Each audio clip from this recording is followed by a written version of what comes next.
Well, hello there. Good morning, good afternoon, or maybe even good night, depending on when you pick up this episode. Today is an introduction to my Strong Like a Girl podcast and an introduction to me, your host, a girl named Tanya. I started this project from a place of passion and likely some desperation. I value everyday experiences that show me a new way to see the world and people and build appreciations for all of God's things. I love sports and animals and an underdog. I hate liver and mean people and a lack of accountability. I believe that when women come together, we define strong. And I believe that we can't let the bastards grind us down. So, who the fuck is Tanya? Well, I'm about to turn 55 years old, and by all accounts, I've had a handsome career. My producer Sarah is going to join us in a little bit and ask me some questions about my life and my career. But before that, I thought I'd tell you a story of kind of how this whole thing came to be. So throughout my career, I've been provided with opportunities to speak publicly. I would say I've learned to enjoy it through exposure. And certainly with my volunteer work, particularly as the president of the Brandon Chamber of Commerce, I was able to hone that skill even more. It's always been something I offer through my company, LaBuick & Co., which is a consulting boutique that combines elite-level project and event management experience. Think about things like the Olympics or World Cups, with a people-first, performance-driven philosophy. We offer strategic leadership in events, sports, and corporate projects. Last fall, I spoke at the Canadian Women in Construction Conference and met their then president, Lisa Laurent, who also hosts a podcast called The Powerhouse Project. My presentation went well, and Lisa asked me if I'd be on her podcast. I said yes, which also gave me the opportunity to meet Sarah Burke, her producer, who is now my producer. All of which fostered the small flickering idea of having my own podcast someday. My really close friends tell me I have something to say and that I ask really good questions, and they've really loudly encouraged me to pursue this. So here I am. Last fall, on the heels of this idea development, I was also in the running for the Senior Vice President of Venue Infrastructure for the Los Angeles 2028 Olympic and Paralympic Games. I made it down to the final two, but alas, they chose the other person. They changed the job a bit and there were some other things happening, and I was not successful. However, it reignited my Olympic fever, and it showed me the level of position I could hold. And what's interesting to me is that my friends and my colleagues who I had included in my circle of trust about this job were a definite yes that I could do this job. And make no mistake, this is a massive job. It's a huge job for their organizing committee. And I literally would not have thrown my hat in the ring because I did not think I was qualified. There was a lot of things going on in my life at that time, and I just didn't feel like I fit the bill.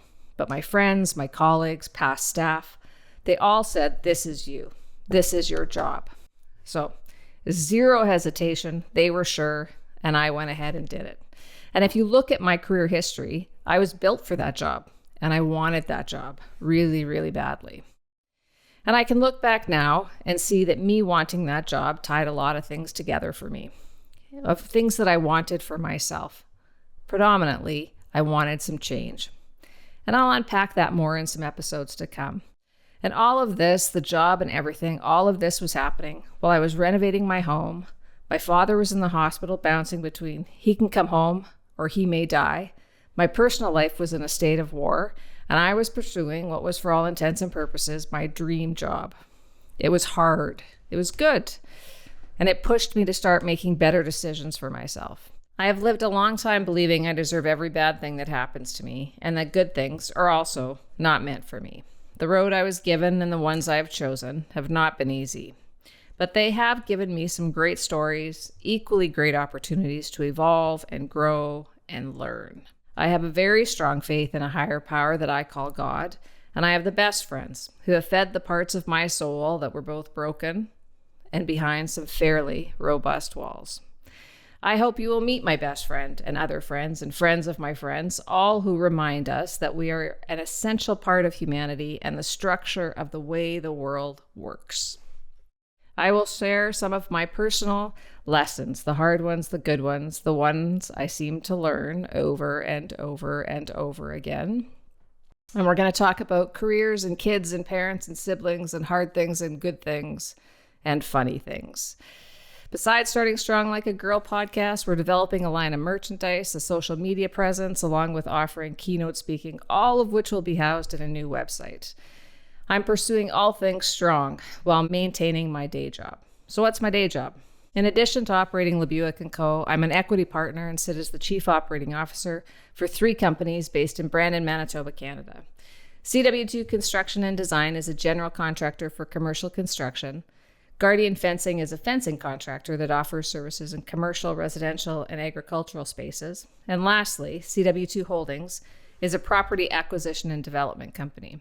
I have been with these companies nearly from their start. We have a tremendous staff across all our companies, and we are, without question, very, very lucky. Personally, I like walking and running and biking with my pup Cash. I watch an exorbitant amount of television with my cats Molly and Lenny curled up around me. I like baking, and I really, really like sleeping a lot. So, what's Strong Like a Girl all about? I want this podcast to explore the very things that hold us back, the beliefs that we're not good enough, not qualified enough, not able enough, not. And we're going to blow the hinges off the doors we have in our brains. We're going to talk to women, spectacular women doing all kinds of things, from running large organizations to rising up from multi-layered trauma. No matter if you want to run a marathon or run an Olympics, we believe in you. We are you. I want a movement where girls and women create a cultural shift where we not only believe it, but it's woven into every part of our lives, where Strong Like a Girl is our badge of honor, the compliment we throw out, the song we sing to each other when our spirits shatter. And I want that because that is what has saved me over and over and over again. Had it not been for the women in my life, the Linda, the Bonnie, the Lisa, the H, the Amy, the Sherry, the Kathy, they know my heart, they know my hurt, and they walk with me. All of this makes me, very emotional. The power of women, women friendships, women partners, women. And I want us to feel it from our toes to our nose. I want us to stand on the truth that nothing and no one can take away our power.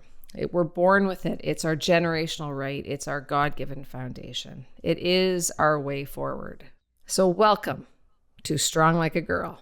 And now I'll have Sarah Burke, the producer, join us. Hi, Sarah. Tanya, I know that writing this first episode and figuring out what you wanted to say has been a journey in itself. So congratulations on getting that out so far, because, your life experience and, the many challenges and obstacles that you've faced, your resilience is what has brought you here. Would you say that in this chapter of your life, you've been able to reframe what you said about thinking that you don't deserve the good? Yeah, and I think, some of that has to come to deal with where I came from in life, right? Like my growing up years and all that kind of stuff. Yeah. But certainly I think I'm coming to realize, and I would tell you it's through my faith and through my relationship with my best friend that, I can have good things, right? And I think that's just an acceptance more than an acknowledgement.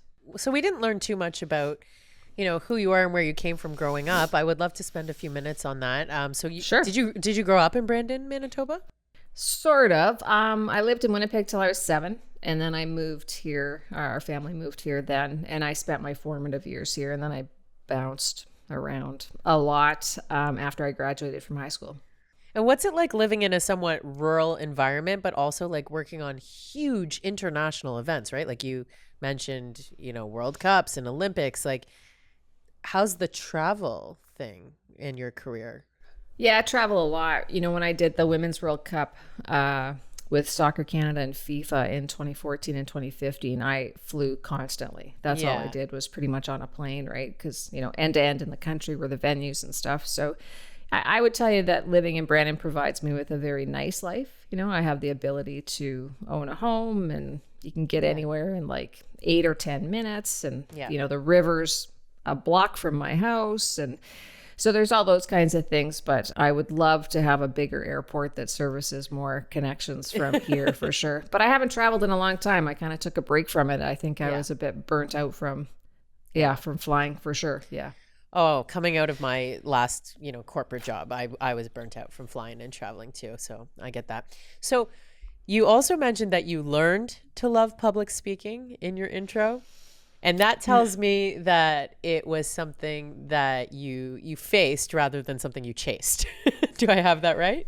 Yeah, for sure. I had different opportunities because I did a lot of contract work when I first graduated, and they'd be like, and now you're gonna do this, and you're gonna do a presentation, and and I'm just like, oh, okay, like Sure. never really thought too much about it, so wasn't necessarily intimidated by it. I would say that when I honed the skill as I got better at understanding a crowd of people and a rhythm and timing and how to tell stories in a way that resonate with people and those kinds of things, right? Yeah. And kind of the cadence of a presentation. So that's what I really started to work on and hopefully get better at. Yeah. What was the first time that you spoke to an audience or addressed like publicly? Probably at the end of the Brandon Aboriginal Youth Conference. We had like kind of a final meeting, and there was a bunch of people there, probably maybe 50 people, and our board and everything. And they gave me an acknowledgement for the work I had done. I was the only employee, and I had to stand up and say, thank you very much and whatever. And I have no idea what I said at all, but You blacked out. yeah.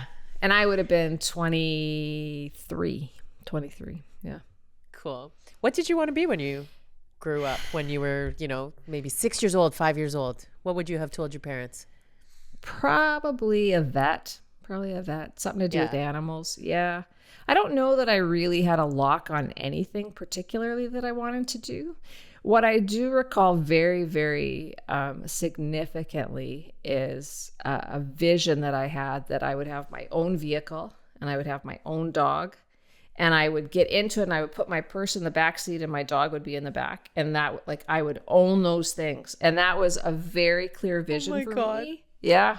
That it was going to be my own. Because you have to think, when I was coming up, there's a period of time that even my mom couldn't, she couldn't own a house on her own. She couldn't get a loan. She couldn't write without a man or her husband's signature, right? So yeah, very traditional in those aspects of, the roles men and women played in the family.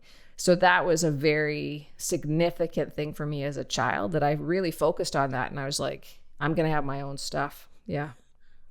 I love how, we're so used to hearing about the little girls dreaming about having the wedding, right? And nope, wanted the truck and the dog. Yep. What brought you into working with these huge, these huge events, right? Like when you and I first started talking, I was blown away by your resume, overwhelmed, I would say, by your resume. And you are so, what's the word I'm looking for? You're so modest about oh yeah, I've done all those things. It's nothing, just, and it's no, those are significant things. What made you chase that big? I will tell you that I also, my cousin, who is my best friend, we talk about this a lot, is we were very much told not to brag, right? To not women, promote, right? Not promote ourselves, not talk about our accomplishments. So I think that's part of why I kind of maybe downplay it a bit. And the Canada Games, which is a multi-sport program here in Canada that alternates between winter and summer, they were coming to Brandon in 1997. And at the time, I was working in the schools in a program called Stay in School with a bunch of kids that they used to term at risk, but now I think that's politically incorrect, but I don't know why, because they were at risk. So it wasn't a label in that way. Anyways, and it was very difficult. And, seeing kids in some brutal situations and having no power to change the things for them and having to send them home to places that were, I would say, dangerous, just wasn't a good fit for me. Sitting in my car crying, and I got so attached to those kids, and I just thought, oh my God, I need something different. And had done a lot of community work, and the Canada Games posted a bunch of jobs, and I applied 10 times and I got one interview. And I scored second in the interview. They had a mandate to hire local, and I was the local out of the top two. So I got the job. And that really launched me into a life of this kind of project management and mega event pursuit. And I didn't even realize people could work for the Olympics. I've loved the Olympics as long as I can remember. And a chap that had been working at the Atlanta Olympics came up and kind of gave us a day in the life sort of overview of what we were facing, because none of us had done a games like this before. And I just remember being like just staring at him and just stunned by what he was saying. And he finally, he's a large, like he's tall, he's 6'4" or 5", British chap named Guy Lodge. And at the end of it, I just remember him looking at me and going like, what do you want? Like, you psycho, why do you just keep staring at me, right? And I just remember looking at him and saying, I want your job. Like, that's like, that's what I want to do. And 2 years later, I had his job in Salt Lake City. 5 years later, pardon me, 5 years later, yeah. So Tanya and I have some shared documents in a Google Drive, as you do when you work with people, right? And the title of this episode is Who the Fuck is Tanya? Yeah. Now, this made me think back to working with you as a guest on the episode of the Powerhouse Project featuring you. And something kind of funny happened that week. I don't know if we even debriefed on this, but essentially Lisa's company was in the middle of an acquisition. We had originally titled your episode, Fuck What They Think. Well, that was part of the presentation I had done for the Canadian Women in Construction Conference. It's where I start in that presentation, and I call it rule number 1. And I think, for me, it shows up all the time. I mean, it's showing up right now in my life, right? That you just have to be able to let people have opinions about you and say things and do things and whatever, and have the strength in your brain to weed out what do I need to believe in and what's just noise, right? And so... And that resonated for me because when I was a kid, I got cut from a team that devastated me. Like, it ended my basketball career. No.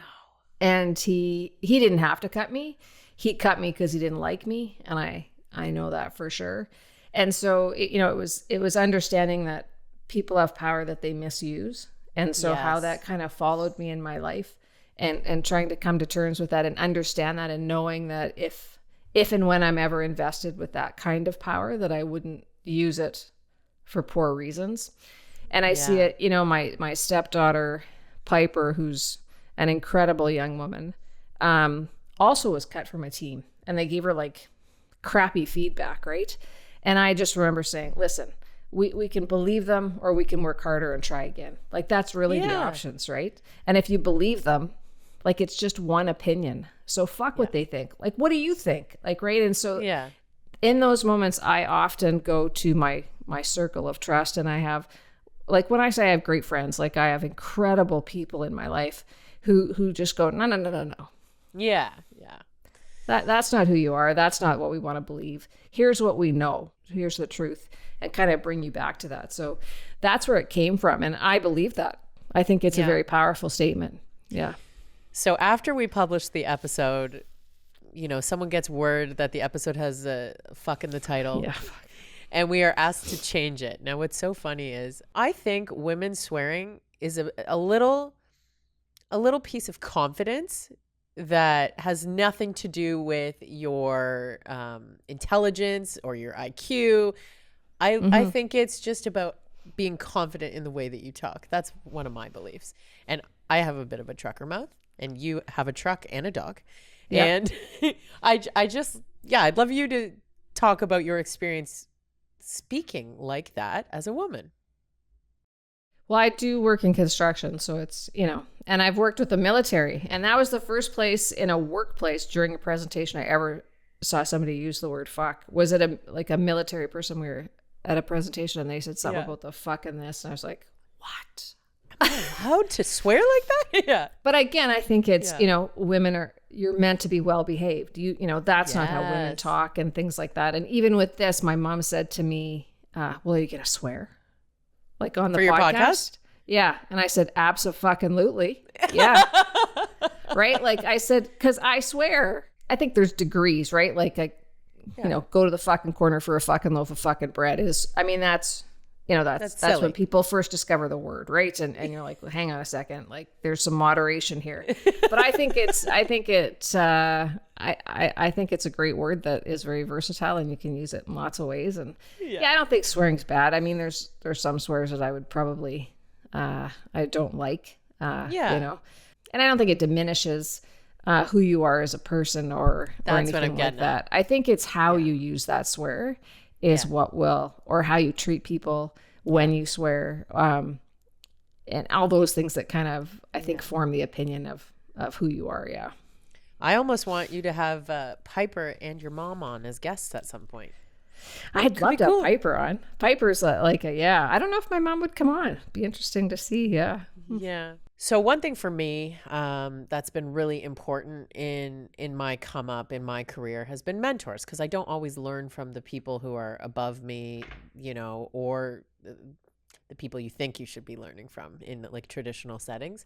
So when someone takes you under their wing and reminds you that you matter and you're valued and here is the path forward, it can really change the trajectory of your confidence and your career. So I'm wondering if there's someone in your life, I'm sure we'll have a few actually, if I'm thinking about it, who may even be guests, but yeah, someone who, was there at a pivotal moment and helped you see through all that noise that you were talking about. There's been a ton of mentors, to be honest. I think, Guy Lodge certainly given me, a shot that took me into the Pan Am Games in '99 and kind of helped me begin to build a career in games, right? That he saw something in me that I thought, obviously thought I was capable and things like that. So, and he was a good leader. He was a good boss, right? So that also assisted me. And I think there's a gentleman by the name of Jerry Anderson, who is an incredible person who's no longer with us, but he was a huge mentor of mine in when I started to negotiate contracts and stuff.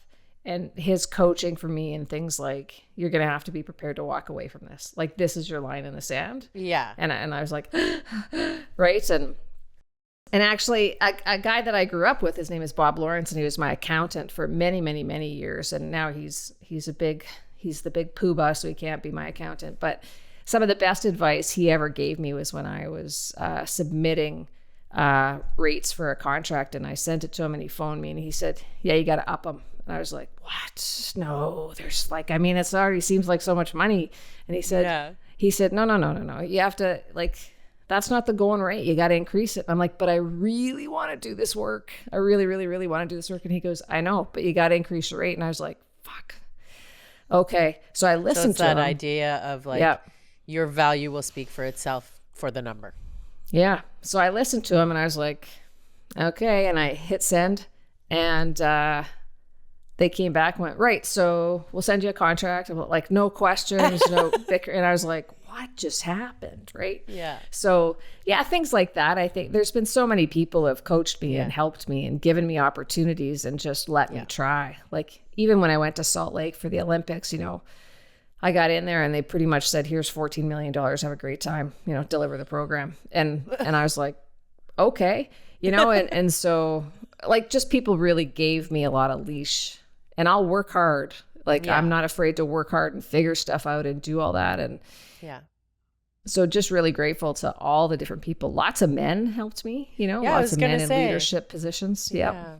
And my best friend, who is a woman, has been in my corner 100% the entire way. And I think that stability with her and that unconditional love has absolutely created things in me that I was willing to go after. Yeah. Well, yeah. And things you maybe didn't even see in yourself, right? For sure. Yeah. I love that. Okay. So you're ending your episodes with a little rapid fire, which is super fun. And this time I'm going to ask you the rapid fire questions just so we can get a better sense of you. But I think this time I want to leave a little more room because I might want to hear a little more about some of these things. Okay. Sure. So I'm reading from your exact rapid fire script here. What is your favorite word? Courage. Oh, I thought it was going to be fuck. Oh, no. Courage. Courage. Okay. Yeah. What moment in your career did you have to have the most courage? Oh, so many times. I mean, everything from post 9/11, right, in the Salt Lake Olympics, to moving to Australia, and to firing somebody that I had worked really, really, really hard to help make them successful, and just couldn't do it, and having to let them. Yeah, that was really sucked. Heartbreaking. Hated it. Yeah. What is your least favorite word? See you next Tuesday. Okay. We'll let the listeners figure that one out. Yeah. What turns you on? Courage. Strong, well-manicured hands with short nails. Okay. Yeah. What turns you off? Cowards. Yeah. Oh, I'm with you 100% on that. Yeah. And also, if you can't say it to my face before you say Yep. it somewhere else, Yep. what Yep, sound or noise do you love? You're in the audio world now. Probably the sound of my animals when they sigh. Certainly of children laughing. Always makes my day when I can hear a little kid laugh. You know, it's just Do you have a playground purest. nearby? There's a playground at where I live near the riverbank. Yeah. But I just remember my nieces and nephew, and like just the sound of their laughter was always just pure joy, right? Absolutely pure joy. Yeah. It's authentic. There's nothing, you know. And the sigh of the animals is almost like they're relaxed, right? So Yeah, the contentment, feel it. right? Okay, what noise do you hate? Well, there's lots. Generally, the sound of people drinking. Just, I hate it. Makes me want to vomit. I don't know why. It's crazy. A lot of but people I say just go chewing, and there's a name for that. I forget what the name is. It's a chewing thing, but drinking I've never heard. That's interesting. drinking, or like gluttony, like people just shoving food in their faces, like food Okay. contests and stuff. I'm like, I don't like that at all. Okay, note to self, do not join a session finishing my lunch. Got it. What is your favorite curse word? Fuck. Absolutely. Hands Fucking down. A. Yep. Versatile. Can use it so many ways. It's great. What profession other than your own would you like to attempt? Did I get at that earlier when I asked you what you wanted to be, or is this a different answer? This would be a different answer. A coach, sports team coach. Coach. Yep. And basketball was your sport, or did you have many? I loved basketball and softball were kind of my two that I really, yeah. What profession would you never go near? Anything to do with sewage, like plumbers and things you got to go with toilets and let them. Yeah. Nope. If heaven exists, and I know you're a woman of faith, Yes. what would you like to hear said when you arrive at the pearly gates? Probably. Whew. There were some close ones. Happy to see ya. Right? Like just an acknowledgement that, you know, it didn't all go so well. Right? There's parts that were really kind of sketchy, but here you are. Happy to see ya.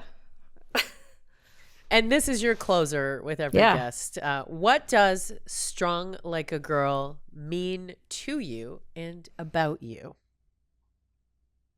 Well, to me, it means, you know, this whole idea that we can come together and acknowledge our own strength as a gender, right? And as women, and look at all the things we carry and face that we either don't champion or forget we do. Yeah. And, you know, there's a lot of hard things that happen, right? Like even today, you know, oftentimes I am treated differently because I always say, because I'm the vagina, like why, like, you know, what does that have to do with anything? Right. And yeah. And I think what Strong Like a Girl says about me is really just the willingness to try over and over and over again. Courage. Yeah. Again. Courage. Yeah. Courage. I just bought a sign that says courage, and I'm going to hang it on my wall, actually. Oh, I like that. I will end on this note because you said something earlier that also really aligns with why I created Women in Media Network that I wanted to share with you. So, you know, I mentioned that you're so modest about all your accomplishments, and you said, oh, it's probably about that whole thing we're taught to, like, you know, don't brag. I do. Women in Media Network was born out of two things: a safe space to sort of, you know, like you're doing here, unpack these challenges that we face just because we're women. And then on top of that, celebrate our accomplishments loudly because we deserve everything we work hard for. And we often have to work harder than our counterparts to get it. You know, I should say that the name Strong Like a Girl came to me. I was trying to figure out, like, what would we call this? What do we do? What do we do? And like before anything really started. And I was on my bike and I was just like, strong like a girl. That's it. That's what I'm going to do. And then I talked to another friend of mine who's a lawyer, and I'm like, do you think I should try and trademark it? Like, is that crazy? And she said, wow, let's take a look. And anyways, nobody's trademarked it except me now. But I was like, you know, so pleased that I could trademark it, and in the same breath, a little bit disappointed that nobody's wanted And it. similarly, when I was starting Women in Media Network, I was talking to a colleague and I was like, oh, I think I want to start a podcast about like, you know, what women are going through, da, da, da, da. I go and look up to see what podcasts there already are. And I was like shocked to find that no one was doing this. Like, you know how many podcasts popped up during the pandemic? It's like, are you fucking kidding me? I was shocked that no one was doing it already. So I was like, giddy up, let's go. Yeah. Anyway, so I hear you. My friend Kathy calls them God winks. And so I like that. So I use those too. But I think it's all just little, you know, if you want to believe it's the universe or God or whatever it is, little coaching nods, right? Like, keep going. That's it. Keep going. Yep, you got it. This is the right path. Keep going. You know, I was looking at the calendar and I think it was about a year ago that we had our first meeting where you were sort of, should I do a podcast? I want to have a meeting with Sarah, see what's up. And so I want to congratulate you for seeing it through. So kudos, congratulations. And welcome to Women in Media. We're so happy to have you. Yeah, I think it's going to be good. It's going to be an experience for everybody. You know, I'm a new interviewer, but highly inquisitive my entire life. So I can ask a good question. And the guests we've had so far and, you know, that we'll continue to have, I think have shown me a lot of grace in just being able to figure it out. Yeah. So I'm grateful for that for sure. So as your producer, I'm going to remind you to tell people to follow and subscribe to your podcast and listen and find more information at your website. But I know that you had some closing words that you wanted to share. I do. So thank you to my best friends who encourage me, believe in me, and remind me of who I am and who I can be. So thank you to the folks who put their money behind this adventure so far: Linda Fichter, Suzanne Dandino, Sue Swarbrick of Budget Blinds of Southwest Manitoba, Lois Rustin of the YW Westman, Heather Stephenson, Andrea Epp, and Lisa Andrew with BDO. Your support has helped me forge this new path and take this new chance. So thank you, thank you, thank you. Strong Like a Girl is more than a slogan. It's a reminder of who we are: fierce yet kind, bold yet grounded. We own our power, we live unapologetically, and we lift each other higher. That is the goal. Our strength is our birthright, our legacy, our way forward. Always wild, always strong, always like a girl. So chin up, chest out, stay wild, stay strong like a girl. Here we go. Find more information and or takeaways from today's episode in the show notes or at stronglikeagirl.ca. Subscribe and follow wherever you get your podcasts and leave a review, please.